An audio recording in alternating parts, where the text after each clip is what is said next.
हिजोसम्म हामीले कन्स्ट्रक्टर डिस्ट्रक्टरको बारेमा पढ्यो होइन। अब यसमा अर्को एउटा सानो topics static members in class अनि फ्रेन्ड फङ्सन र क्लास, यसको बारेमा हेरौँ।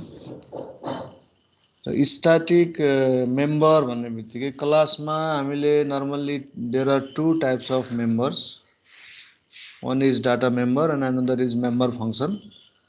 डाटा मेम्बरमा पनि मेम्बर फङ्सनमा पनि डाटा मेम्बर अथवा मेम्बर फङ्सनलाई हामी स्ट्याटिक बनाउन सक्छौँ। त्यो स्ट्याटिक भन्ने बित्तिकै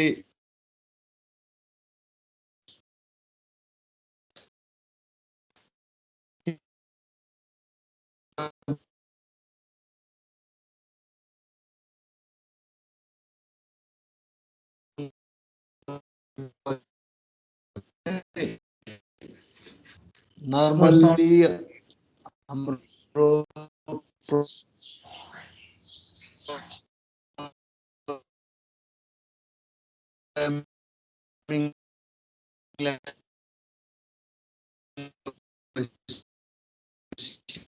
मा पनि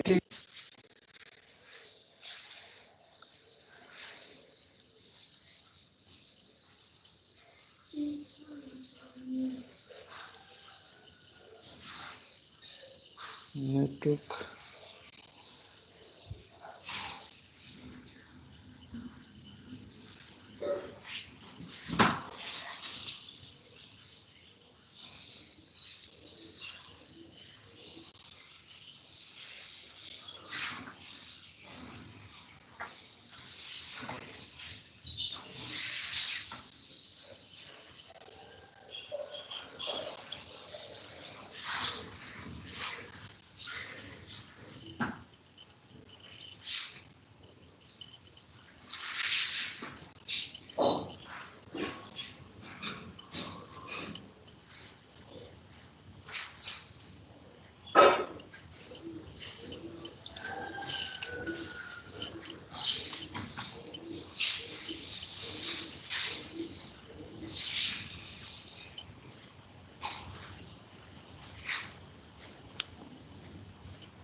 read, write, get.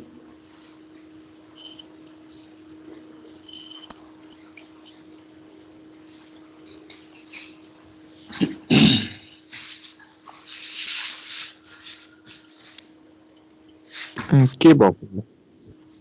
हेलो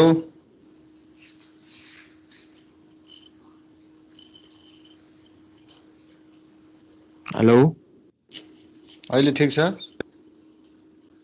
अहिले सर त्यो स्क्रिन आएन जस्तो। स्क्रिन त भर्खर गयो मेरो यहाँ, त्यो भएर हो। ए आइरहेको छ सर। ल ठिक छ, आछ अहिले? हजुर। ल यहाँ आयो अलिकति ढ्याक्क लाइन गयो एकैछिन, त्यसले डिस्टर्ब गर्यो। त यसमा स्ट्याटिक मेम्बर, यसको कुरा गर्दै थियौँ मैले। स्ट्याटिक मेम्बर भन्ने बित्तिकै हामीले स्ट्याटिक भेरिएबल भनेर जुन किसिमले डिफाइन गर्थ्यौँ, सिमिलर वेबाट हामीले डाटा मेम्बर अथवा फङ्सन मेम्बरलाई पनि स्ट्याटिक बनाउन सकिन्छ। अब स्ट्याटिक मेम्बर र अरू मेम्बरमा के फरक छ भन्दाखेरि, कुनै पनि मेम्बरलाई स्ट्याटिक भनेर डिफाइन गरिसकेपछि, नर्मल्ली यो डाटा मेम्बरको केसमा जति डाटा मेम्बरहरू हामीले क्लासभित्र डिफाइन गर्छौँ, अब्जेक्ट क्रिएट गरिसकेपछि त्यो टोटल डाटा मेम्बरहरूको लागि एउटा अब्जेक्टको लागि मेमोरी एलोकेट गर्छ कन्स्ट्रक्टरले। जस्तै इन्टिजर एक्स वाई भनेर दुईवटा मेम्बर डिफाइन गरेको छ क्लासमा भने, कुनै पनि त्यो क्लासको अब्जेक्ट हामीले क्रिएट गर्दाखेरि हरेक अब्जेक्टको लागि त्यो एक्स पनि वाई पनि इन्डिभिजुअल एट्रिब्युटको रूपमा उसले मेमोरी एलोकेट गरिदिन्छ।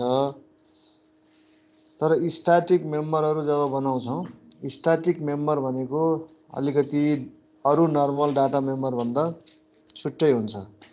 र यसलाई डिफाइन गर्दा हामीले स्ट्याटिक भन्ने किवर्ड युज गर्नु पर्यो। अनि त्यसरी डिफाइन गरेको मेम्बर क्लासभित्र त्यसको डिक्लेरेसन पार्ट हुन्छ र क्लास बाहिर गएर त्यसलाई हामीले वान टाइम त्यसलाई डिफाइन गर्नुपर्छ।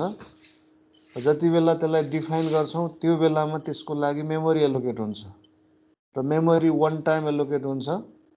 र हरेक अब्जेक्ट क्रिएट गर्ने बेलामा इन्डिभिजुअल छुट्टा छुट्टै अब्जेक्टको लागि छुट्टा छुट्टै एलोकेट हुँदैन static member. So this is the सेयर्ड variable, एउटा सेयर्ड मेम्बर भन्न सकिन्छ। सबै अब्जेक्टले एउटा सेयर गर्ने मेम्बरको रूपमा यो एलोकेट हुन्छ। जसरी फङ्सनहरू हरेकले एउटै फङ्सनलाई सेयर गर्छन्, छुट्टा छुट्टै फङ्सन हरेक अब्जेक्टको लागि इन्डिभिजुअल फङ्सन एलोकेट हुँदैन, त्यस्तै किसिमले स्ट्याटिक मेम्बर पनि इन्डिभिजुअल अब्जेक्टको लागि इन्डिभिजुअल मेमोरी लोकेसन हुँदैन। त्यही भएर यो कमन भेरिएबल हो। यसमा कुनै पनि एउटा अब्जेक्टले केही चेन्ज गरिदियो भने अर्को अब्जेक्टले अब पुरानो भ्यालु खोज्यो भने पाउँदैन। यो चाहिँ एउटा सबैले एक्सेस गर्ने कमन भेरिएबल। त्यसैले जनरल्ली स्ट्याटिक मेम्बरलाई हामीले एक्सेस गर्दाखेरि अब्जेक्ट थ्रु एक्सेस नगरेर यसको लागि छुट्टै फङ्सन बनाउन सकिन्छ र त्यो फङ्सन भनेको स्ट्याटिक फङ्सन हुन्छ। फेरि र स्ट्याटिक मेम्बर फङ्सन स्ट्याटिक भेरिएबलहरूलाई, स्ट्याटिक डाटा मेम्बरहरूलाई एक्सेस गर्नको लागि डिफाइन गरिन्छ क्लासमा। र त्यसरी डिफाइन गर्नुको अर्थ स्ट्याटिक मेम्बर कुनै पनि अब्जेक्टको इन्डिभिजुअल नभएकोले अब्जेक्टले एक्सेस नगरेर सिधै हामी स्ट्याटिक फङ्सन थ्रु एक्सेस गर्न सक्छौँ। र स्ट्याटिक फङ्सन पनि फेरि इन्डिभिजुअल अब्जेक्टले एक्सेस नगरेर त्यसलाई directly class name through access गरिन्छ। So this type of static members are called class member, not the member of individual object. अब यसमा हेरौँ, यो static data member when class is instantiated, एउटा क्लास जब हामी बनाउँछौँ, memory is allocated to the created object by constructor. यहाँ class होइन अब्जेक्ट है, यो सुरुमा एउटा वर्ड मिस्टेक भयो। व्हेन अब्जेक्ट इज इन्स्टेन्सिएटेड, र अब्जेक्ट जब हामी डिक्लेयर गर्छौँ, अब्जेक्ट इन्स्टेन्सिएट गर्छौँ अथवा क्रिएट गर्न खोज्छौँ, त्यो बेलामा अब्जेक्टको लागि जुन मेमोरी एलोकेट हुन्छ that is done by constructor. जुन हिजोसम्म हामीले कन्स्ट्रक्टर पढ्दाखेरि त्यसको बारेमा पढ्यौँ। The memory allocated to object is equal to the total size of the data member define inside class. जति डाटा मेम्बर डिफाइन छ हरेक अब्जेक्टको लागि त्यति मेमोरी एलोकेट हुन्छ। यो नर्मल प्रोसेस भइहाल्यो। र स्टोरेज स्पेस, यो storage space for the data member which are declared as static is allocated by once during the class declaration and definition of static member. Class को declaration गरेपछि हामी जब static मेम्बरलाई define गर्छौं, अब define गर्ने भनेको class भित्र होइन है, स्टैटिक मेम्बरलाई क्लास को आउटसाइड गएर डिफाइन गरिन्छ, क्लास भित्र डिक्लेयर मात्रै गरिन्छ। र क्लास भित्र डिक्लेयर हुँदाखेरि अरु भेरिएबल को जसरी मेमोरी एलोकेट हुँदैन, अब्जेक्टबाट मात्रै मेमोरी एलोकेट हुन्छ, त्यही किसिमले यो स्टैटिक भेरिएबलहरु पनि डिक्लेयर गर्ने बित्तिकै त्यहाँ मेमोरी एलोकेट हुँदैन। अब मेमोरी एलोकेट त्यति बेला हुन्छ जब हामी क्लास बाहिर गएर यसलाई डिफाइन गर्छौं। And all the object of this class have access to this data member. र सबै अब्जेक्टलाई त्यसको एक्सेस हुन्छ, तर इन्डिभिजुअल अब्जेक्टले इन्डिभिजुअल छुट्टा छुट्टै मेरो भनेर एक्सेस गर्न पाउँदैन। सबैको लागि यो चाहिँ common. So when one of them static members class भित्रै एक्सेस गर्न मिल्छ र स्टैटिक फंक्शन एउटा मेथड भित्र स्टैटिक भेरिएबल एक्सेस गर्नको लागि त्यो फंक्शन पनि स्टैटिक हुनुपर्छ हैन?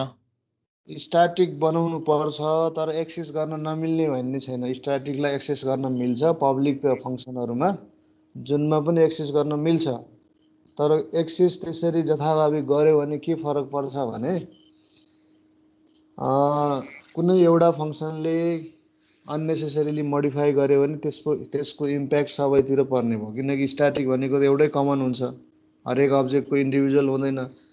र अब्जेक्टले कुनै मेम्बर फंक्शनलाई कल गर्यो र त्यो मेम्बर फंक्शन भित्र स्टैटिक भेरिएबल हामीले युज गर्यौं भने, त्यसलाई एक्सेस गरेका छौं भने अब त्यसलाई केही पनि गर्दिन सक्छ, भ्यालु चेन्ज गर्दिन सक्छ, जे पनि लेख्न सकियो त्यहाँ। त्यही भएर एक्सिडेन्टली नचाहँदै पनि हामीले एउटा कामको लागि स्टैटिकलाई एक्सेस गर्न खोजेका हुन्छौं, त्यहाँ हामीले ख्याल नगरेर अरु डाटा चेन्ज हुने, मोडिफाई हुने त्यो काम हुन सक्छ। त्यही भएर जनरली स्टैटिक मेम्बरहरुलाई एक्सेस गर्नलाई स्टैटिक फंक्शन नै डिफाइन गर्ने भने त्यो हो। तर स्टैटिक मेम्बरलाई स्टैटिक फंक्शन बाहेक अरुले एक्सेसै गर्न पाउन्न भन्ने छैन, एक्सेस गर्न पाउँछ, किनकि त्यहाँ डिफाइन भएपछि गर्न पाउँछ। अब स्टैटिक फंक्शन भन्ने जुन हामी बनाउँछौं, स्टैटिक फंक्शनले अरुलाई एक्सेस गर्न पाउँदैन, त्यो स्टैटिक मेम्बरको लागि मात्रै डिफाइन गर्ने हो त्यो।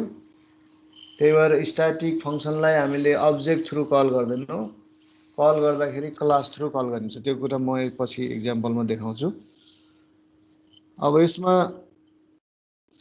अर्को अगाडि जाउँ, मेमोरी एलोकेसन हेर्दाखेरि यो मेमोरी एलोकेसनमा हाम्रो जुन अब्जेक्ट क्रिएट गर्छौं हामीले, suppose data 1 2 3 4 up to m सम्म डाटा मेम्बर छ, त्यस्तै स्टैटिक मेम्बर 1 2 के सम्म स्टैटिक मेम्बर छन् भने अब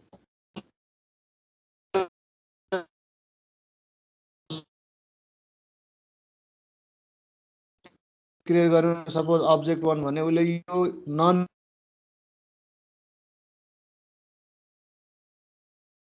स्टैटिक में spread set 3 4 up to object बनायो भने त्यही जति डाटा मेम्बर छ त्यतिको लागि मेमोरी एलोकेट हुने हो, एक्सेप्ट स्टैटिक डाटा। यो स्टैटिक डाटा मेम्बर जुन भनेको एकचोटी चाहिँ मेमोरी एलोकेट हुन्छ जति पनि गर्छौं आउटसाइड द क्लास, त्यति बेला यो मेमोरी एलोकेट हुन्छ। त्यही बेलामा हामीले इनिशियलाइज पनि गर्न सक्छौं यसलाई। त्यसपछि डाइरेक्ट लिंक हुँदैन, हरेक इन्डिभिजुअल अब्जेक्ट मेमोरी जुन एलोकेट भएको छ, यिनीहरुले कुनै फंक्शन थ्रु यसलाई एक्सेस गर्यो भने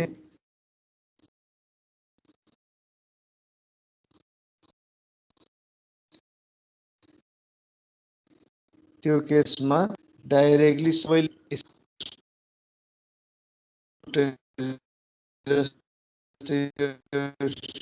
individual data member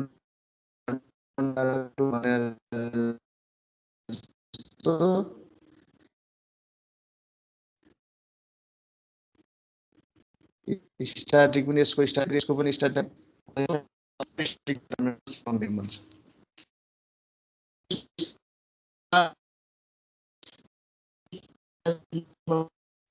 must be defined outside the concept भनेर भनिन्छ यिनीहरू यो इन्डिभिजुअल अब्जेक्टको मेम्बरको रूपमा आउँदैन एउटालाई क्लास भेरिएबल भनेर भनिन्छ र पब्लिक प्राइभेटमा छ भने स्ट्याटिक फङ्सनहरू डिफाइन गरेर कस्तो एक्सेस अड्यो गर्नु यार पर्छ सर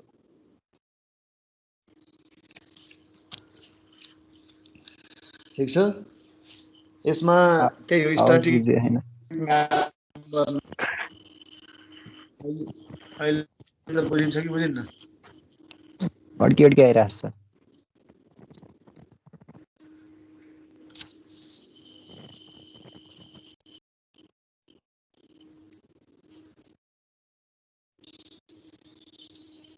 स्ट्याटिक डाटा मेम्बरको सिन्ट्याक्स डिक्लेयर गर्ने कसरी डिफाइन गर्ने भन्दाखेरि declaration similar to other data member अरु डाटा मेम्बर हामीले डिक्लेयर गर्छौं डिफाइन गर्ने हो खाली अगाडि स्ट्याटिक भन्ने एउटा किवर्ड थपिने अब बनाउनु पर्यो भने यसको डाटा टाइप अगाडि स्ट्याटिक भन्ने एउटा किवर्ड थपिन्छ अब यसरी स्ट्याटिक यसरी हरेक अब्जेक्टको इन्डिभिजुअल डाटा मेम्बरको रूपमा अब अरु डाटा मेम्बर विदाउट स्ट्याटिक अब पब्लिकमा फंक्सनहरु डिफाइन भयो क्लास टाइपको भयो मेनमा स्ट्याटिक डाटा मेम्बर डिफाइन यो एउटा आउँछ सर त्यो तपाईको साउन्ड अलि क्लियर आइरहेको छ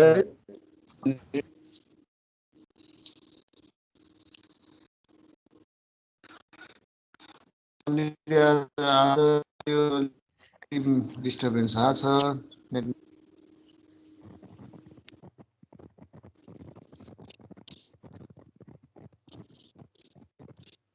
static data type then variable clear गर्ने है ठीक छ सुनिन्छ कि सुनिन्न स्क्रिन शेयर नै भएन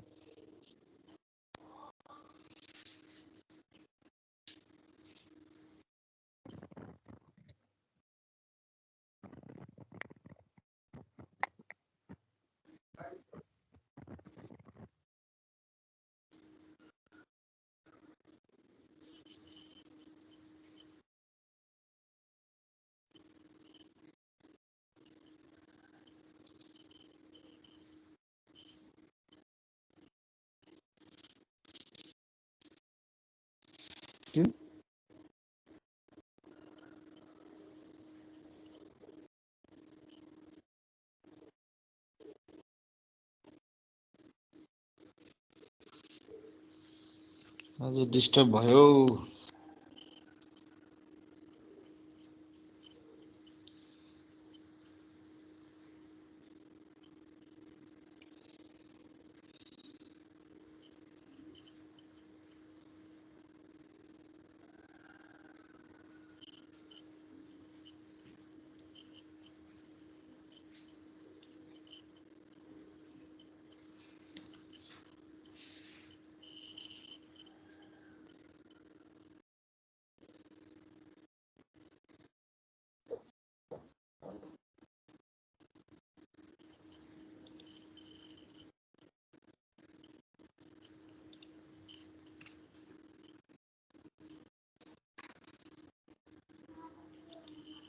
डिस्टर्ब भयो डिस्टर्ब भयो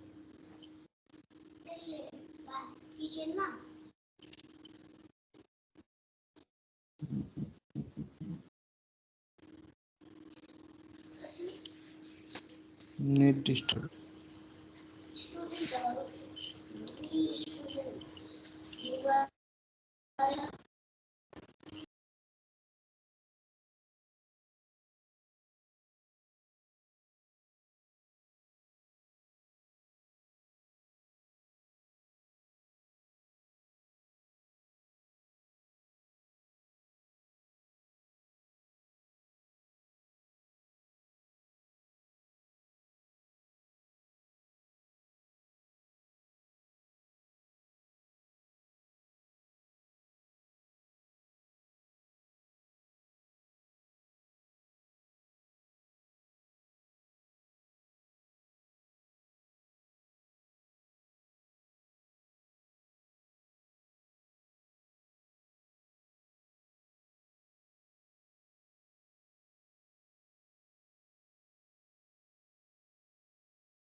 खै कता जानुभयो सर?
क्लास हुँदैन जस्तो यार।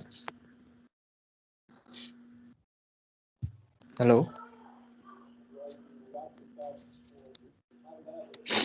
हेलो लिभ कोही छ? लिभ गरिदिने के यार क्लास हुँदैन जस्तो सकिसक्यो क्लास। खै अब के गर्ने 10 मिनट बाँकी छ।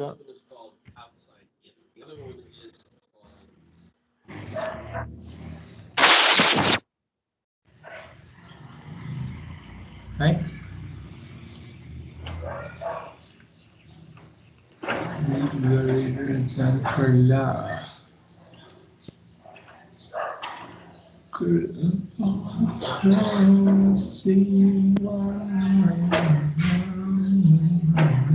एकपट्टि पढ्न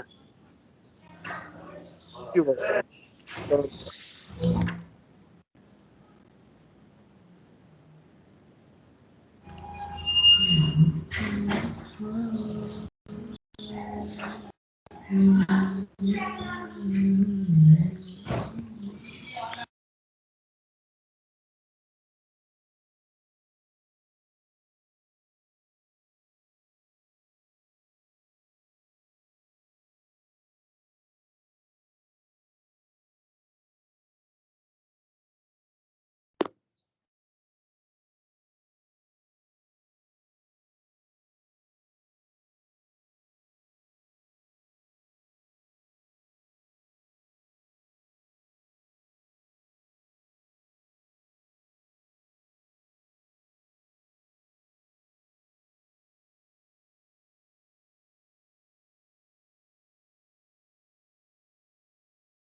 सर आउनुहुन्छ कि नै?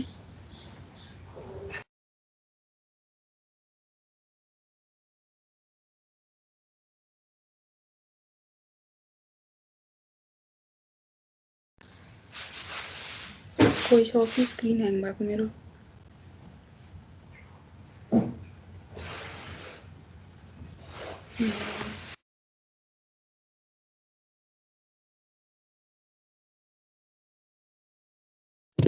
यति स्लो हो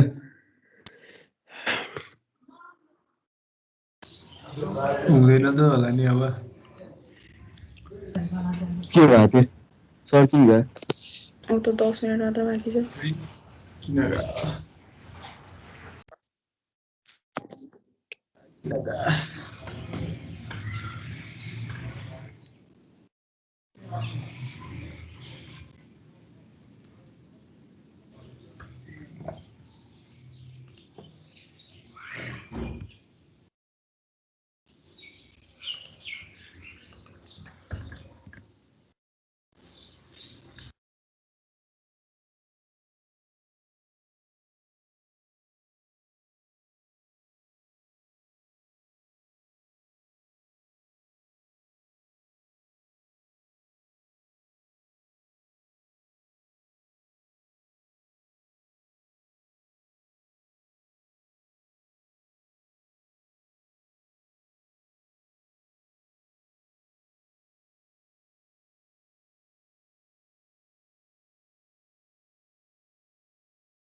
ल म चाहिँ गएँ है क्लास सिद्धिएको हो एकैछिन रोक न पासा नजाऊ न पासा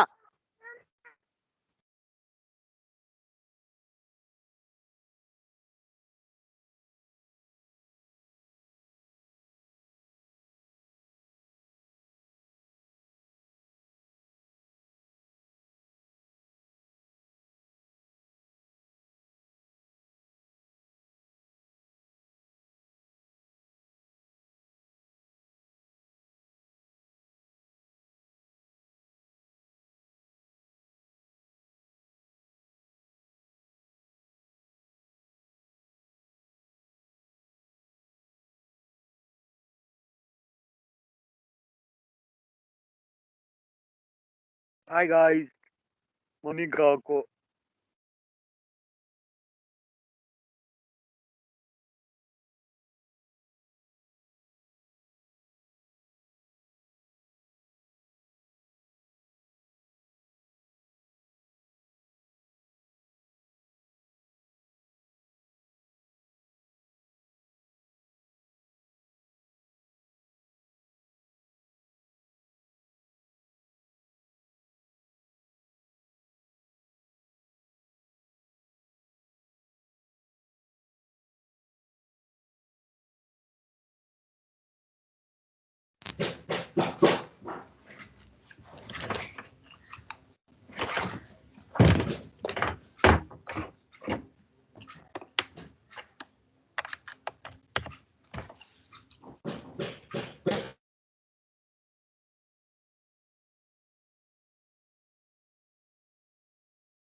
ओए प्रथम